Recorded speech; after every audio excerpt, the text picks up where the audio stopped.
Salam değerli izleyicilerim. Bugün ben sizinle milli mətbəximizə ait olan diş börək yeməyini bölüşmək istəyirəm. Əvvəlcəm 3 qram, 11 qram, 1 ədəd yumurta əlavə edirəm.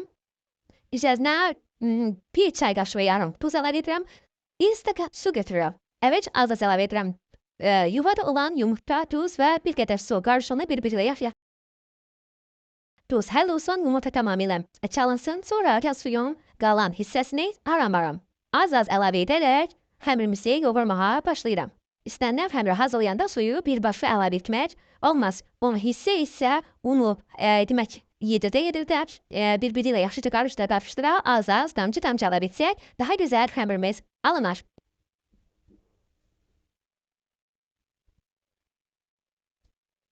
Həmirimiz hazırdır.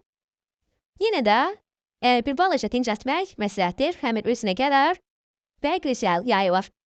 2 ədəd tündə çıxartdım mən bu həmirdən. Siz desəniz daha xırdakında da çıxardı balaca yaymalar aça bilərsiniz, balaca yuhalar aça bilərsiniz. Dişbərə demək yuxasına nə çox hədsiz qalın etini, nə də hədsiz dərəcədə incə açmırıq. Orta qalınlıqda edirik. Həm bükmək bizə rahat olsun, həm də bişən zaman çox qalın olanda çox şişir, çox incə olanda da demək qoyanda cırıla bilir. Ona görə də bu məqamlara diqqət etsəniz daha gözəl olar. Yuxanı açdım. Sonra bıçaqla xırda kvadrat şəklində kəsmək üçün əvvəlcə uzunluğuna, sonra isə eninə bu cür balaca kvadratlar kəsib hazırlayırıq. Bu cür qiymə içlikləri düzür, sonra da bükə bilərsiniz. Qaydası budur. Əvvəlcə içi qatlayırıq.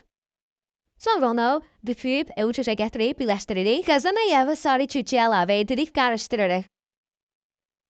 Üzərinə çaynikdən qaynayan su əlavə edim və qoydum ki, yaxşı qaynasın. Dişbərələrimizi o suya əlavə edib bişirirəm. Dişbərə hardasa əlavə edirik. Qaynayandan sonra hardasa bir 10-13 dəqiqə arası pişir. Üzərinə Rolton ədviyyatı əlavə edirəm, istəyən bulyon əlavə edə bilər. Ən son dişbərəmiz hazır olduqda isə üzərinə kişniş, süd əlavə edib nuş edirik.